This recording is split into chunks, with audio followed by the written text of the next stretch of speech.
আপনারা জানেন যে 5 তারিখ, গত 5 তারিখে জননেত্রী শেখ হাসিনার একটি প্রেস কনফারেন্স হয়েছে এফসিসিতে, এবং সেই প্রেস কনফারেন্সে সরাসরি উপস্থিত ছিলেন আমাদের গৌতম লেহেরি দাদা। ওনাকে সকলে চিনেন, পরিচয় দেওয়ার প্রয়োজন আর বোধ করি না, কারণ উনি আমাদের বাংলাদেশে না পুরো এশিয়াতে এখন সুপরিচিত, এবং উনি প্রশ্নও করেছিলেন সম্ভবত। চলুন সরাসরি ওনার কাছে যাই, ওনার কাছ থেকে শুনবো। নমস্কার দাদা, কেমন আছেন? আছি মোটামুটি। দাদা, আমার প্রথম যে প্রশ্নটা, নেত্রী যখন আপনার এফসিসিতে প্রোগ্রাম করবেন বলে বলেছিলেন, তখন আমাদের দেশের সরকার প্রধান থেকে শুরু করে বাকি আন্ডা বাচ্চা যা আছে সবাই বলছিল এটা এআই জেনারেটেড কথাবার্তা বলবেন, এই করবেন সেই করবেন। আপনি তো প্রোগ্রামের একদম প্রথম সারিতে উপস্থিত ছিলেন, সম্ভবত প্রশ্নও করেছিলেন, আপনি প্রশ্ন রেখেছিলেন। আপনার কাছে কি মনে হয়েছে বিষয়টা? না, আমি তো নয় বাদই দিলাম আমার নিজের কথা, কিন্তু ওখানে মানে পশ্চিমা গণমাধ্যমের সকলেই ছিল, কারণ ওটা ফরেন করেসপন্ডেন্ট ক্লাব, এবং সেখানে পরবর্তীকালে আমরা দেখলাম রয়টার্স, সিএনএন সবাই এটা কভার করেছে। সুতরাং তারা কেউ এই প্রশ্নটা বাংলাদেশের কিছু অর্বাচীন লোক ছাড়া আর কেউ প্রশ্ন তোলেনি যে এটা এআই এর মাধ্যমে হচ্ছে। এবং বুঝলেও বুঝতে পারবেন যে যখন বাংলাদেশেরই এক মহিলা সাংবাদিক, যিনি যুক্তরাষ্ট্র থেকে এসেছিলেন এটা কভার করতে, শারমিন রহমান, তিনি প্রশ্ন করছিলেন ফিরে যাওয়ার প্রশ্নের ব্যাপারে, তো তখন সজীব ওয়াজেদ জয় বলছিলেন যে বোধহয় নেত্রী বোধহয় চলে গেছেন, তাহলে এখন প্রশ্ন উত্তরটা আমিই দিই। উনি বলেন না না, I am very much here, I want to answer this. And AI কে এতটা ম্যানিপুলেট করে করাটা, এটা যারা করেন তারা জানেন আর কি, তারা বলতে পারবেন। কিন্তু কেউ ওখানে এই প্রশ্নটা তোলেনি, যারা উপস্থিত ছিল তারা সকলেই যে খুব শেখ হাসিনা বা আওয়ামী লীগের ভক্ত এমনও নয়। তো তারাও যখন প্রশ্ন তোলেনি, আর বাকিদের প্রশ্ন তোলাটা তো অর্থহীন। প্রশ্নটা হচ্ছে যে এইটা বলার উদ্দেশ্য কারণ হচ্ছে যে মানে যদি গুরুত্ব, সব থেকে বেশি গুরুত্ব কে দিয়েছে বলুন তো? সব থেকে বেশি গুরুত্ব দিয়েছে বাংলাদেশের পররাষ্ট্র মন্ত্রণালয়। তারা এরপরে একটা স্টেটমেন্ট জারি করেছে। স্টেটমেন্টটা নিয়ম অনুসারে কোন স্টেটের বিরুদ্ধে যদি বলতে হয় তাহলে সেটা ভিয়েনা প্রোটোকল অনুসারে সেই সরকারকে জানাতে হয়। সেটা না জানিয়ে তারা প্রেস বিবৃতি দিয়েছেন এবং ফেসবুকে দিয়ে দিয়েছেন। তো তারা তো পুরোটা শুনেছেন, ফলে তাদের জন্য তো এটা একটা বড় বিষয়। দ্বিতীয়ত আর একটা ব্যাপার বলা ভালো, যে সেই স্টেটমেন্টটা আমি দেখলাম প্রত্যেক সাংবাদিকরাই পেয়েছেন, বাংলাদেশের সাংবাদিকরাও পেয়েছেন। 9 বার ওটা এডিট করতে হয়েছে। তারপরে পরিশেষে এমন একটা ভাষা প্রয়োগ করে পররাষ্ট্র মন্ত্রণালয় স্টেটমেন্ট ইস্যু করেছে, এটা সম্পূর্ণ অকূটনৈতিক ভাষা। এবং যিনি করেছেন, এবং আমি নিশ্চিত যে এটা ডক্টর খলিলুর রহমান করেননি, কারণ তিনি এই ধরনের নোংরা ভাষা ব্যবহার করতে পারেন না। মাফিয়া টফিয়া ইত্যাদি ভাষাতে লেখা আছে, সেটা আমি জানি না, এক ভদ্রলোক করে থাকতে পারেন, আমি সেটাও জানি না, যিনি 2007-8 সালে আওয়ামী লীগে আসতে চাইছিলেন, কিন্তু আসতে পারেননি বলে তার যে মনের বেদনা, ফলে তারেক রহমানের সঙ্গে সম্পর্ক হয়ে তারেক রহমান একটা ইংরেজি জানা একজন লোক দরকার ছিল, ফলে তিনি সেখানে ঢুকে পড়েছেন। তারপরে তার থেকে তিনি সব থেকে বেশি, তিনি হলেন আওয়ামী লীগ বিরোধী, এবং এতটাই উগ্র বিরোধী তিনি যে একটা পররাষ্ট্র উপদেষ্টা। কেন উপদেষ্টা? তিনি মন্ত্রী হননি কেন, কেন জানেন? তিনি উপদেষ্টা হয়েছেন এই কারণে যে তার যে ব্রিটিশ পাসপোর্টটা জমা দিয়ে দিতে হবে, সেটার ভরসা নেই, কবে আবার গদি উল্টে যাবে, তখন ফিরে যেতে হবে ব্রিটেনে, না?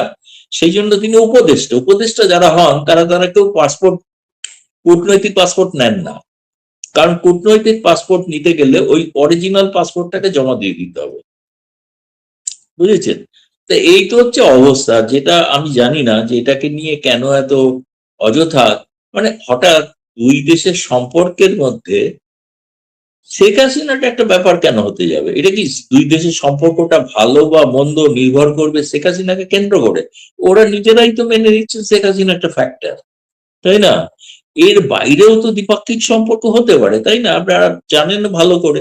পরের দিনই হাই কমিশনার দীনেশ ত্রিবেদী দেখা করতে গিয়েছিলেন জ্বালানি মন্ত্রী, তিনি বলেছেন আমাদের বাঁচান, আমাদের খুব ক্রাইসিস, গ্যাসের সংকট, ফলে আপনি ডিজেল যদি না দেন, বাড়তি দিচ্ছেন ভালো, কিন্তু আরো বাড়তি না দিলে কে বা কারা যেন লিখছে, দেখলাম বড় বড় কাগজ নাকি তারা, মিনিমাম কোনো কূটনৈতিক ধ্যান ধারণা নেই, কারণ তার রাজনৈতিক উদ্দেশ্যে যদি কপি লিখেন তাহলে তো বাকিটা তাদের করা যাবে না। ফলে তারা লিখছেন সম্পর্ক নাকি বিরাট উত্তেজনাময়, এত উত্তেজনাময় যে ডিজেল চেয়ে বসছে, তাই না?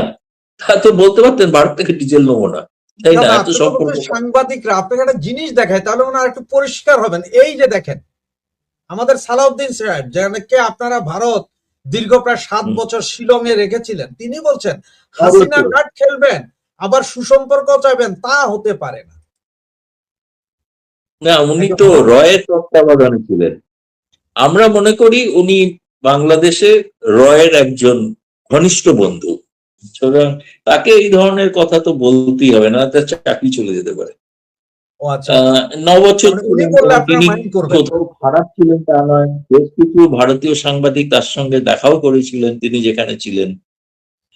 ফলে তিনি হাসিনা কার্ড খেলবেন না সুসম্পর্ক চাইবেন, মানে তো কিছু, আমি সেটাই বলতে চাইছি যে আপনাদের গোটা সম্পর্কটা নির্ভর করছে হাসিনা কেন্দ্রিক। হাসিনা ছাড়া দ্বিপাক্ষিক সম্পর্ক হতে হয়, তো ডিজেলটা নেবেন তো সেই যেখানে হাসিনা আছে সেখান থেকেই নেবেন তো। তো সেটার জন্য অসুবিধা হচ্ছে না, সেটা কেন নিতে আপনি সেটার জন্য কেন চাইছেন? বলে দিন নেবো না, তাই না? আমি তো শুনেছি আগামী সোমবার দিন দীনেশ ত্রিবেদী সময় পেয়েছেন, প্রধানমন্ত্রী তারেক রহমানের সঙ্গে কথা বলবেন। তিনি হয়তো তার দিক থেকে কিন্তু অনুযোগ করতেই পারেন, খুব স্বাভাবিক। কিন্তু মূল বিষয়টা হচ্ছে সেই দিন যে সাক্ষাৎ হবে তাতে হয়তো সকলেই জানতে পারবে যে তারেক রহমান ব্রিক্স সম্মেলনে যে আমন্ত্রিত তারা তিনি সেখানে আসছেন কি আসছেন না, এবং না আসলে তাদের ক্ষতি হবে এটা তাদের বোঝা উচিত। তাদেরকে আমি দেখেছি বাংলাদেশের একটা কাগজ লিখেছে যে যাওয়া উচিত। হ্যাঁ, পরের প্রশ্ন। দাদা এখন পরের যে প্রশ্নটা, এটা খুব ইন্টারেস্টিং। এই ভদ্রলোককে হয়তো আপনি চেনেন, ফারহাদ মাঝার নাম, তাত্ত্বিক নেতা। উনি বলছেন যে 24 জুলাই আগস্টের যে আন্দোলন, সেটা সেফ হাউস ছিল, যুক্তরাষ্ট্র নিজে পরিচালনা করতে একটা সেফ হাউস। সেইখানে এই যে জুলাই আগস্টের সন্ত্রাসীগুলোকে নিয়ে ওরা রাখতো, মগজ ধোলাই করতো। তাহলে এতদিন আমরা যে বলেছিলাম যে এটা যুক্তরাষ্ট্রের তৈরি করা, পাকিস্তানের আইএসআই নিয়ন্ত্রিত, তার কি প্রমাণ কি উনি দিচ্ছেন? কারণ উনি কিন্তু বিশাল তাত্ত্বিক নেতা, উনি কিন্তু ওই সময় খুব অ্যাগ্রেসিভ ছিলেন। হঠাৎ ওনার কি হলো হ্যাঁ, যে উনি আমেরিকার এবং বিরুদ্ধে তার বলা শুরু কথা করলেন? তো, হ্যাঁ, এবং তার অ্যাগ্রেসিভ ছিলেন এবং তার কথা তো সেখানকার ছাত্ররা শুনতো, এবং তার স্ত্রী সম্ভবত ইউনুস সরকারের একজন উপদেষ্টাও হয়েছিলেন। মৎস্য ও প্রাণী সম্পদ মন্ত্রণালয় উপদেষ্টা। যিনি ভারতে মাছ পাঠাতে খুব অসুবিধা হচ্ছিল তার, ভারতে জি জি। ইলিশ মাছ পাঠাতে গিয়ে তাই নানা রকম প্রশ্ন তুলেছিলেন আর কি। তিনি আবার সংসদে মহিলা কোটারও বিরোধী, মহিলা হয়ে মহিলা কোটার বিরোধী। এ অদ্ভুত ধরনের আদর্শ।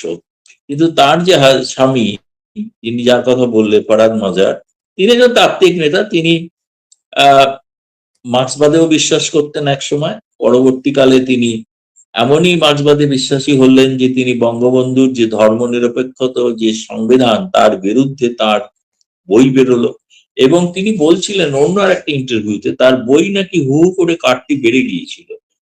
ফলে তার থেকে বুঝতে পারছিলাম যে বাংলাদেশে একটা রেজিম চেঞ্জ হতে পারে। এবং তার কথা তিনি পরবর্তীকালে আমার মনে হয়েছে তিনি তো ইউনূসের অত্যন্ত ঘনিষ্ঠ, কারণ তিনি অতীত কিন্তু তার কিন্তু আমেরিকা থেকে, আমি জানি না কেন আমেরিকা বিরোধী এত কথা বলছেন। তিনি পড়াশোনা কিন্তু আমেরিকা থেকেই করেছেন, সেখান থেকেই ফিরে এসছেন। যারা এই ধরনের কথা বলছেন বা বিপ্লব করছেন বা করেছেন অধিকাংশের ব্যাকগ্রাউন্ডই হচ্ছে আমেরিকা। তো এখন কোনো কারণে আমেরিকা তাকে আর প্রয়োজন মনে করছে না, কাজ হয়ে গেছে, মিটে গেছে, তাকে ছুঁড়ে ফেলে দিয়েছেন। ফলে তিনি সেই কারণে হয়তো ক্ষুব্ধ। এখন সেই জন্য যা সত্য জানতেন সেগুলো ধীরে ধীরে এখন প্রকাশ করে ফাঁস করে দিচ্ছেন। এটা তো সকলেই জানে যে এটা ডিপ স্টেটের খেলা ছিল এবং মার্কিন দূতাবাস, অন্য কাউকে তো এবার বলার দরকার নেই। প্রথমত মোহাম্মদ ইউনুস বলেছিলেন এটা একটা মেটিকুলাস ডিজাইন, আর ফরহাদ মাজার এতদিন পর স্বীকার করলেন যে আমেরিকান দূতাবাস থেকেই সবটা কলকাঠি নাড়া হয়েছে। ভালো, তাহলে তো তারাই বলছেন যখন, তখন তো আর বোঝাই যাচ্ছে যে বিএনপি তো একটা উপলক্ষ মাত্র ছিল, তাই না? দাদা আমার হ্যাঁ, কিছু সূচিবায়ু আছে, আপনি সূচিবায়ুটা বুঝেন কিনা জানি না, মানে পরিস্থিতিটা যদি বুঝাই তাহলে হয়তো বুঝবেন। যেমন আমি, আমার বিছনার চাদর প্রতিদিন চেঞ্জ করতে হয়, বালিশের কাভার প্রতিদিন চেঞ্জ করতে হয়, শোয়ার আগে বিছনা আমাকে ঝাড়ু দিতে হবে যতই পরিষ্কার থাকে, সূচিবায়ুরও। তা এই জন্য আমি সবকিছুতেই সন্দেহপ্রবণ। 5ই আগস্ট আজ থেকে